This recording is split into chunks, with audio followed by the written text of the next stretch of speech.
नमस्कार विद्यार्थी मित्रांनो, आपल्या क्रिएटिव्ह मॅथ मराठीमध्ये सर्वांचं मनापासून स्वागत. आपण आज इयत्ता 10वीचं भूगोल हा विषय अभ्यासणार आहोत. भूगोल विषयातील दुसरे प्रकरण स्थान व विस्तार असं तुमच्या प्रकरणाचे नाव आहे. ओके, आता स्थान व विस्तारमध्ये तुम्हाला नक्की काय आहे ते आपण बघूयात. तुम्ही स्थान हा शब्द ऐकलाच असेल. जसं तुम्ही जेव्हापासून भूगोल हा विषयाला अभ्यासायला सुरुवात केली आहे तेव्हापासून तुमच्या कानावर न कळतपणे किंवा कळतपणे ओके साहजिकच हे दोन शब्द पडले असते, स्थान आणि विस्तार. त्यांचा अर्थही तुम्हाला माहिती असेल. जसं तुम्हाला माहिती असेल तसं आपण गृहीत धरूया. जसं स्थानमध्ये एखादी जागा असू शकते, विस्तार म्हणजे वाढत जाणारा एखादा भाग असू शकतो. ओके, पसरलेला भाग असू शकतो. जसं तुम्हाला ॲझ्युम करणार, जसं तुम्हाला अर्थ माहिती आहे तसं तुम्ही घेऊ शकता. ओके, आता स्थान आणि विस्तारमध्ये नक्की काय आहे, कोणत्या देशांचा समावेश आहे किंवा नक्की काय आहे ते आता आपण अभ्यासणार आहोत.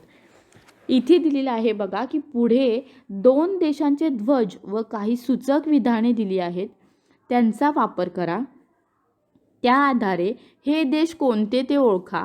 त्यांपैकी एक देश जर तुम्ही सहज ओळखू शकाल आणि दुसरा देशही तुम्ही जर म्हणजे एक देश जर तुम्ही ओळखला तर दुसरा देशही तुम्हाला ओळखता येईल असं त्यांनी सांगितले. आता आपण कसं ओळखणार, समजा आता इथे 2 देशांचे ध्वज म्हणजे झेंडे आपल्याला इथे दिलेले आहेत. आपण ते दोन्ही बघूयात. आता एखाद्याला नसेलहीच ओळखता येत तर मग त्याच्यासाठी सूचक विधाने हिंट दिलेले आहेत. याच्यासाठी 3 दिल्यात, याच्यासाठी 3 ते दिल्यात. ओके, पहिला जो ध्वज आहे त्यामध्ये भारत आहे, तर मग हा कशाचा आहे, तर त्यासाठी तुम्हाला काही सूचक विधाने म्हणजेच हिंट दिलेले आहेत. सूचक विधानामध्ये पहिला आहे जागतिक लोकसंख्येत दुसऱ्या क्रमांकावरील देश. जागतिक लोकसंख्या म्हणजे जगातील लोकसंख्येच्या तुलनेत दुसऱ्या क्रमांकावर कोणता देश आहे, तर त्याचा विचार करणार आहात तुम्ही. जर तुम्हाला पहिला देश कोणता आहे हे माहिती असेल तर तुम्हाला दुसरा देश देखील माहिती असेल. आता जगातील जी लोकसंख्या बघितली आपण, तर त्यातील पहिल्या नंबरवर कोणता देश आहे याचा अभ्यास तुम्ही कधीतरी केलेलाच असेल.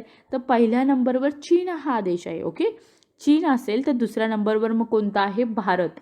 हा जो ध्वज आहे तो भारताचा आहे. आपल्याला बहुतेक सर्वच जणांना माहीत असणार आहे, पण तरीही मी सांगते. ओके, भारताचा ध्वज आहे आणि जगात लोकसंख्येत भारताचा दुसरा क्रमांक लागतो. ओके, दुसरी हिंट दिलेली आहे मसाल्याच्या पदार्थांसाठी हा देश जगप्रसिद्ध आहे.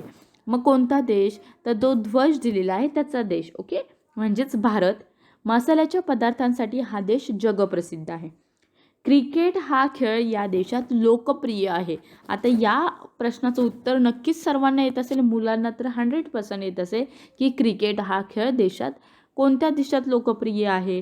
मग आपण विचार करणार, पण जास्तीत जास्त आपल्या मुलांना माहितीच असणार की क्रिकेट हा खेळ भारतात लोकप्रिय आहे. ओके, जास्त प्रमाणात. त्यामुळे यांचं तिन्ही सूचक विधानांवरून असं आपण गृहीत धरतोय किंवा आपला उत्तर असं येतोय की भारताचा हा ध्वज आहे किंवा भारत या देशाचा हा ध्वज आहे. आता दुसरा ध्वज बघा, हा जो दिलेला आहे इथे हिरवा, पिवळा आणि निळ्या कलरमध्ये, त्याचं इथे 3 विधाने दिलेली आहेत. सांबा नृत्य प्रकारासाठी हा देश प्रसिद्ध आहे. मग सांबा हा जो नृत्य प्रकार आहे तो कोणत्या देशामध्ये प्रसिद्ध आहे, जर तुम्हाला माहीत नसेल तर तुम्ही शोधू शकता, विचार करू शकता. आता तुम्हाला माहीतच नसेल तर तुम्ही विचार करून उत्तर येणार नाही. जर येत नसेल तर तुम्ही गुगलवर सर्च करू शकता किंवा तुमच्या टीचर्सना विचारू शकता शाळेमध्ये, किंवा जसं तुम्हाला तुमच्या फ्रेंड्सना माहीत असू शकतं त्यांना विचारू शकता. ओके, मग सांबा नृत्य प्रकार कोणत्या देशामध्ये प्रसिद्ध आहे, तर आपल्याला नाही माहिती. मग तुम्ही शोधणार, मग तुमचं उत्तर जे गुगलवर येणार ते बघायचं कोणतं येते. दुसरा जो सूचक विधान आहे जगाचा कॉफी पॉट असे या देशाला संबोधले जाते. म्हणजेच याचा अर्थ कॉफी पॉट म्हणजे कॉफी या देशामध्ये कदाचित जास्त आढळून येत असेल. त्यामुळे मग याचं आन्सर देखील पहिल्याचा जो उत्तर येतो तोच याचा येतो का बघायचा. आणि तिसरा हा सर्वात जास्त आणि तुम्हाला समजेल अशी हिंट आहे की फुटबॉल हा खेळ या देशात लोकप्रिय आहे.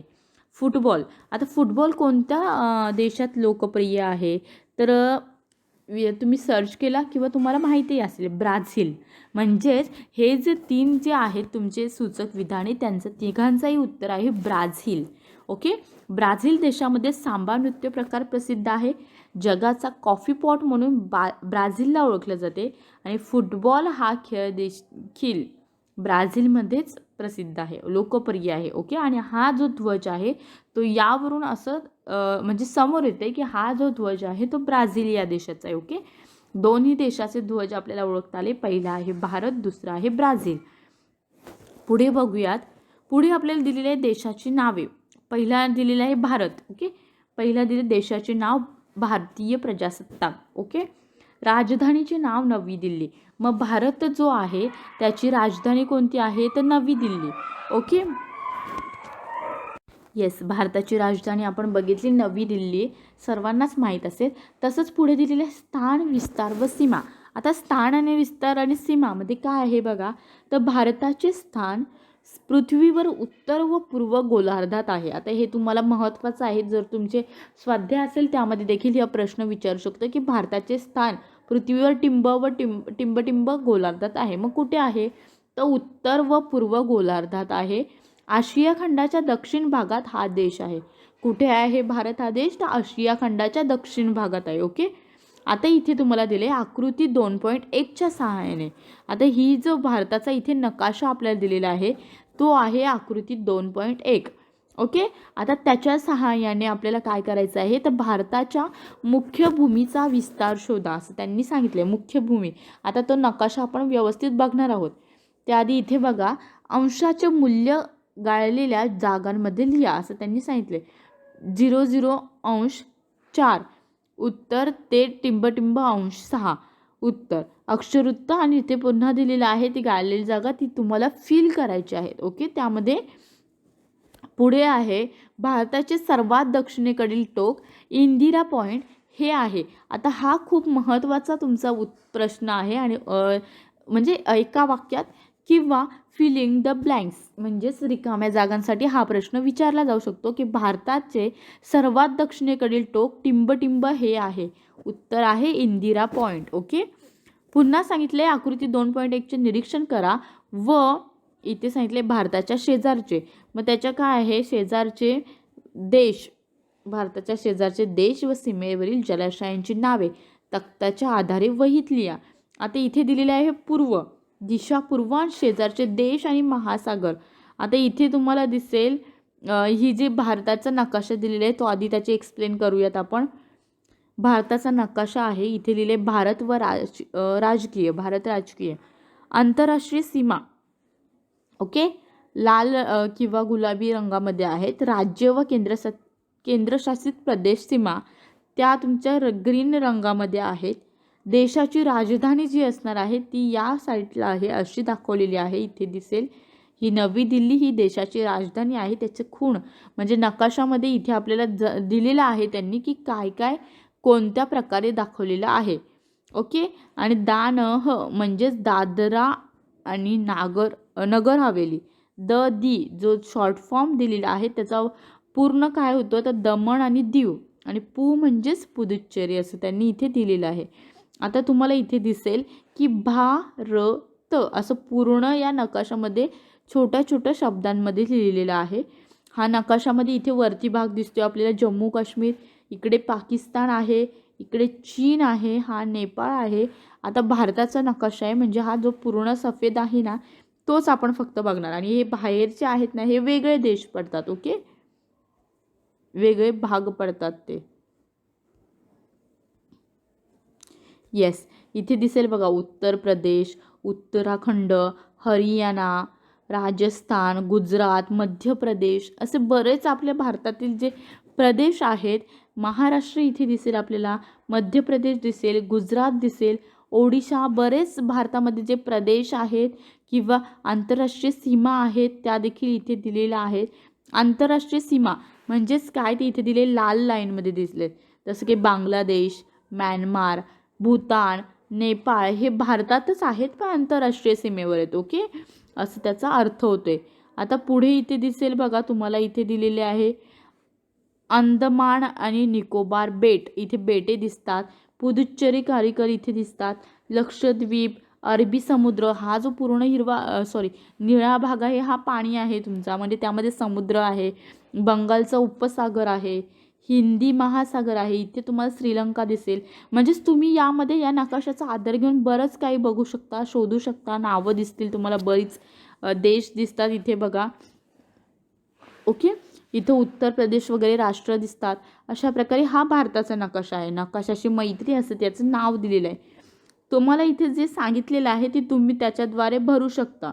देश व सीमेवरील जलाशयांची नावे तुम्ही तिथे लिहू शकता. ओके, पुढे आता आपण भारताचं बघितलेलं आहे आणि जे आपण सर्व बघितलं, आता इथे उत्तर, दक्षिण, पूर्व, पश्चिम ज्या तुमच्या दिशा आहेत त्या दिशांच्या आधारे तुम्हाला तो चार्ट पूर्ण करायचा आहे. जसे की इथे सांगितलं आहे जलाशयांची नावे आणि ते बघायचं आहेत महासागर, सागर.